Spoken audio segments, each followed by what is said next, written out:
아침과 저녁으로 날씨 그리고 온도 변화가 있습니다. 어떤 분에게는 차가워, 어떤 분에게는 좀 쌀쌀하네, 어떤 분에게는 아직도 더워. 각자가 다르겠지만 민감하게 온도 차이를 느끼는 것처럼 내 마음의 영혼에도 하나님의 말씀을 통해 하나님의 것과 나의 것을 분별하는 놀라운 일들이 여러분에게 넘치기를 주님의 이름으로 권면하며 축복합니다. 28절에 예수께서 이 말씀을 마치심에 무리들이 그의 가르치심에 놀라니. 아멘. 이 말씀은 산상수훈을 말합니다. 산상수훈은 예수님께서 말씀하신 마태복음 5장부터 7장까지의 말씀입니다. 예수님은 이 말씀, 하나님의 뜻, 하나님의 모든 것을 산상수훈에서 다 말씀하셨습니다. 하고 싶은 이야기를 다 하셨습니다. 그 말씀에 무리들이 놀랐습니다. 여기서 무리라고 하는 것은 예수님의 정신과 전혀 다른 세계관을 가진 사람들입니다. 무리라고 하는 것은 히브리어로 하마라고 하는 단어예요. 여기에서 유래했어요. 소동, 혼란, 군중을 의미합니다. 그들은 예수님을 통해서 자신의 의식주를 해결하려고 모인 무리들이었습니다. 이 무리 안에는 다양한 소리가 있습니다. 그 소리는 예수님이 주신 말씀 때문에 혼란스러운 외침이었습니다. 왜냐하면 예수님이 가르쳐 주신 말씀에 놀랐다라는 거예요.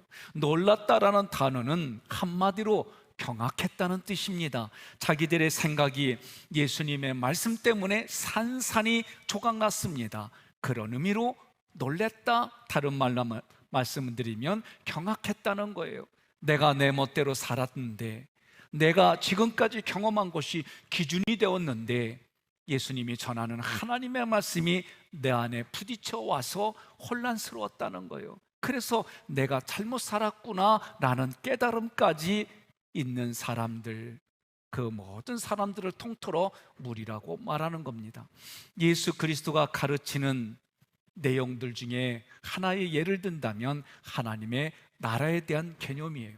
무리들은 그들이 원하는 나라는 어떤 나라였을까? 부국강병입니다.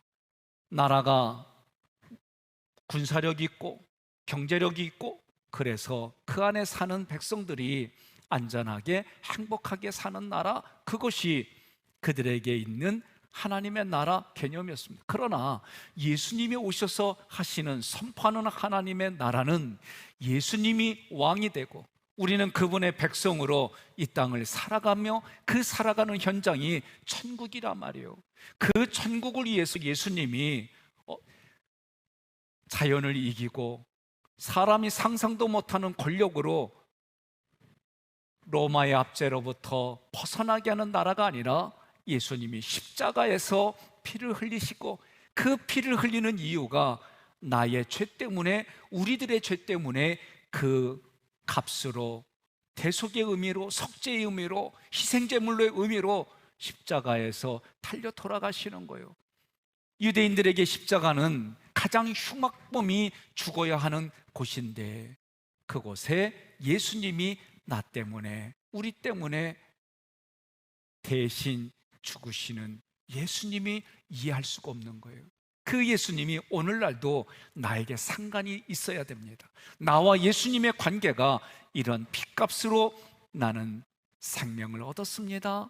예수님이 나의 죄를 대신해서 나는 나의 죄가 그분에 의해서 사함받고 나는 그분 때문에 다시 살아갑니다. 이런 고백이 이스라엘 백성이나 지금을 살아가는 우리에게나 차원이 다른 하나님 말씀의 개념입니다. 따라서 문자의 내면에 있는 그 의도가 내게도 깨달아지고 깨달아져서 내 삶의 실제가 되는 현장들이 여러분과 저의 삶의 현장이 되기를 주님의 이름으로 축복합니다.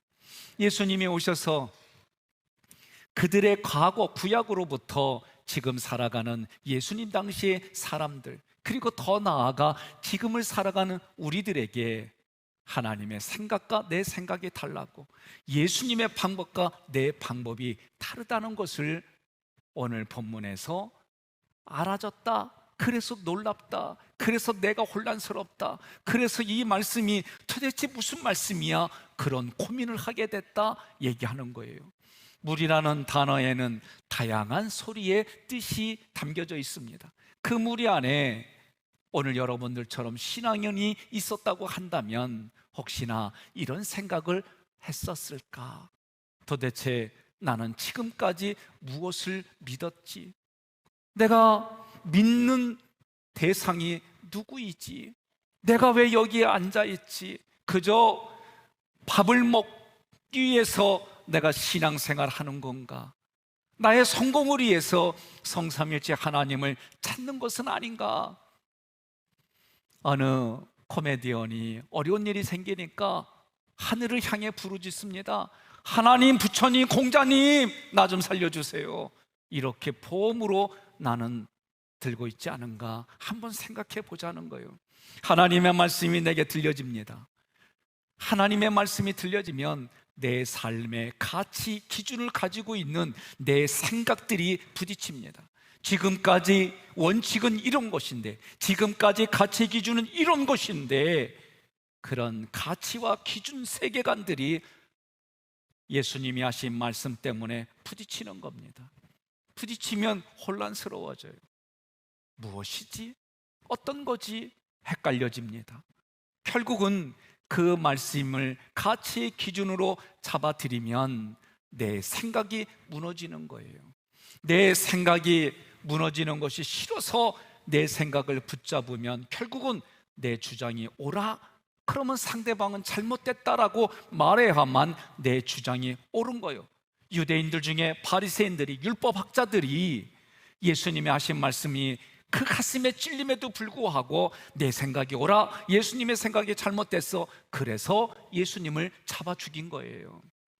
지금까지 여러분과 저는 마태복음 5장으로부터 그 이전의 1장으로부터 예수님의 말씀을 산상수훈으로 들었습니다.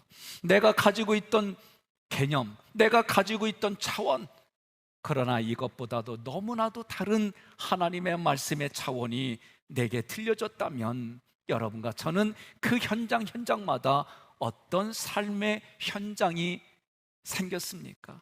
어떤 현상이 생겼습니까? 성경의 무리들처럼 경악하는 수준에서 멈췄습니까? 아니면 오히려 그 말씀에 내가 지적인 동의가 있고 마음에서 동의하여 내 삶이 하나님께로 돌아오는, 하나님께로 돌이키는, 그래서 내가 다시 재창조되어지고 하나님의 사명을 붙들고 나아가는 현장이 되었는지 한번 자기 자신에게 적용해 보라는 말씀입니다.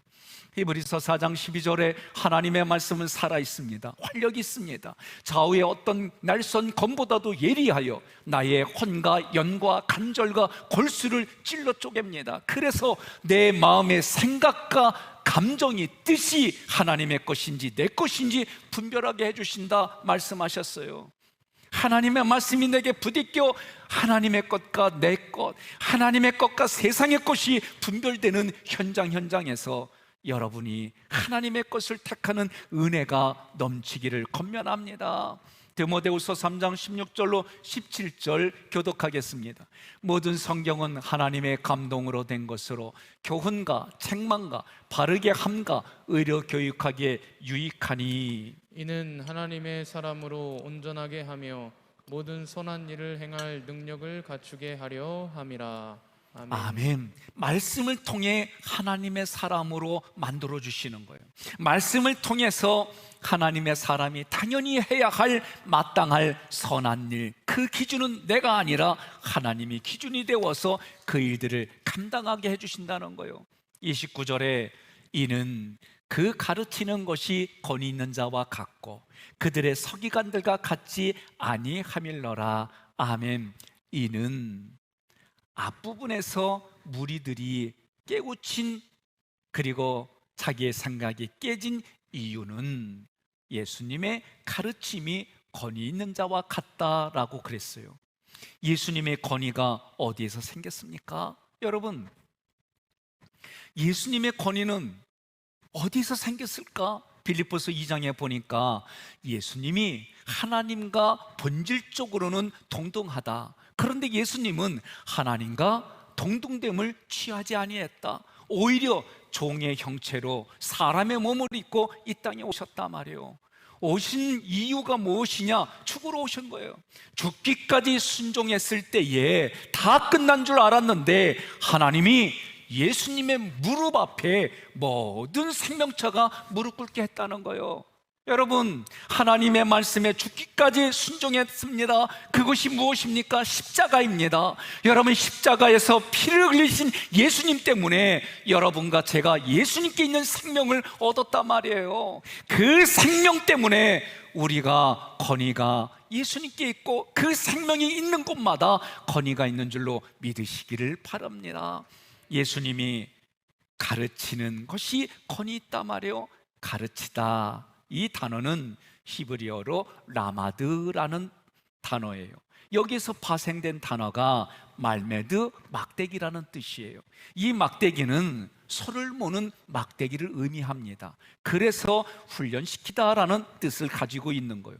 따라서 예수님께서 가르치는 것이 권위 있는 자와 같다, 이 얘기는 자기 생각으로 고집이 센 황소와 같은 무리들에게, 완고한 무리들에게 하나님의 말씀을 전해서 그들이 훈련을 받아 하나님께로 돌아오게 하는 그런 가르침이었다, 그 얘기입니다. 여기에 예수님의 권위가 세워졌어요. 다시 말하면 십자가에서 자기의 생명을 우리들에게 나눠주는 그곳에 그 마음을 가지고 그 생각으로 가르치는 예수님께 권위가 있다, 그 얘기예요. 하나님의 말씀은 우리 각자를 살리는 영입니다. 내 말씀이 곧 영이고 살리는 영이라고 하셨어요.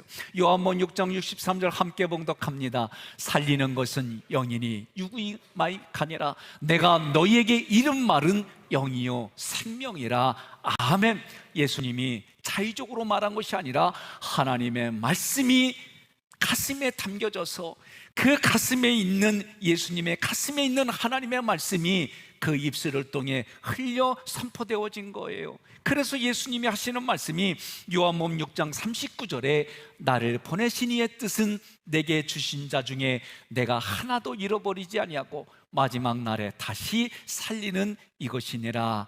아멘. 저도 이 말씀을 붙들고 살아가는데 부대껴요. 많이 부대껴요. 우리는 행정을 하다 보면 100으로 본다면 최소한 51이 돼야 투자를 하는 것이 세상 논리예요. 1을 투자했는데 100을 투자했는데 1밖에 얻지 못하면 그거는 손해보는 장소예요. 그런데 성경은 1%의 가능성만 있어도 생명을 살리기에 우리가 행정을 펼쳐야 됩니다 라고 말을 하지만 우리의 삶에 실제적으로 이런 일들이 부대끼면 이게 쉬운 얘기가 아니에요. 특별히 부모와 자녀의 관계가 되지 아니하면 그 일들은 철저히 경영학으로 볼 수밖에 없는 거예요. 여러분 생각해 보세요.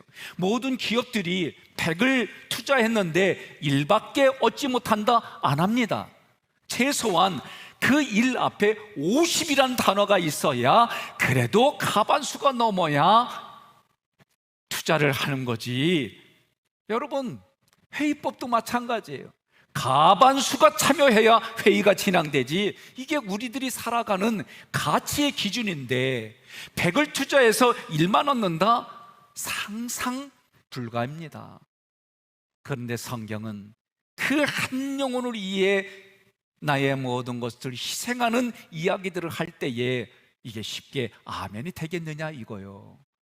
옆에 분에게서 이때는 속으로 아멘하지 말고 겉으로 아멘해야 우리 목사님이 기뻐해 그러세요. 할렐루야. 이게 쉬운 얘기가 아니에요. 저도 우리 부목사님들과 함께 행정을 얘기를 할 때에 참 쉽지 않은 얘기들을 할 때가 있어요. 예수님은 나를 보내신 이의 뜻, 나를 보내신 하나님의 뜻은 한 생명도 잃어버리지 아니하고 마지막 날에 다 살리는 거다라는 거예요. 그래서 고린도후서 3장 6절 함께 봉독합니다. 하나님은 우리를 새 계약의 일꾼으로 삼으셨는데 율법 문자의 종이 아니라 성령님이 종이 되게 하신 것이다. 율법 문자는 죽음을 가져오지만 성령님은 생명을 주십니다. 아멘. 우리가 말씀을 문자잖아요. 이 문자 내면에 있는 하나님의 의도를 찾아내라는 거예요. 제가 여러 번 여러분들에게 예화를 이렇게 드렸습니다. 김 목사님 식사하셨는가? 마이크 대고 식사하셨는가? 네, 했습니다. 그러면 여러분들이 이 얘기를 듣고 이 시간에 목사님이 저렇게 물어보는 건 교육하려고 이렇게 생각하는 분도 계시고, 어떤 분은 목사님은 저렇게 묻는 거는 안 먹었으면 점심 사주겠다는 얘기요, 그렇게 생각하는 분도 계실 거고, 어떤 분은 그냥 뭐 인사차 하는 거지 타양해야 되는 거예요. 이때 제가 하고 싶은 얘기는 믿음대로 될지어다, 이렇게 얘기를 하는 거예요. 그러면 여러분 어떤 믿음 가지고 싶으세요? 왜 대답이 없어요? 김 목사님 어떤 믿음 갖고 싶으셔? 맛있는 거 사주실라나 보다. 그렇지. 저거 하면 나는 손해보지만 저 믿음대로 될지어다 했으니까 사줘야 되지 않겠어요? 제가 신학교 다닐 때 선배들이 저희들 교육하면서 해준 얘기가 뭐냐면 따라하래. 그러니까 따라했지. 선배는 걸어다니는 식권이다. 걸어다니는 식권이다. 그래서 제가 선배들 볼 때마다 밥 사줘요 그랬어요. 그런데 우리 2층에 83학번 누구라고 안 해. 지금도 그분 현역으로 목회하시니까. 그분한테 키도 조그마하고 단단하게 생긴 분이에요. 뭐 교제를 나눈 선배가 아니에요. 근데 대뜸 제가 그랬어요. 밥 사주세요 그랬더니 이리 와봐. 요놈의 새끼가 선배한테 밥만 사달라고 그래? 뭐 이렇게 뒤지고 내키는 거예요. 그 제가 아니 시킬 때는 언제고 또 밥 사달라고 얘기했더니 또 이렇게 야단치고, 속으로 이런 생각이 있었어요. 그 다음부터 그 선배한테 밥 사달라고 했겠어요? 안 했겠어요? 안 하지. 또 해봐야 어떻게 하겠어요?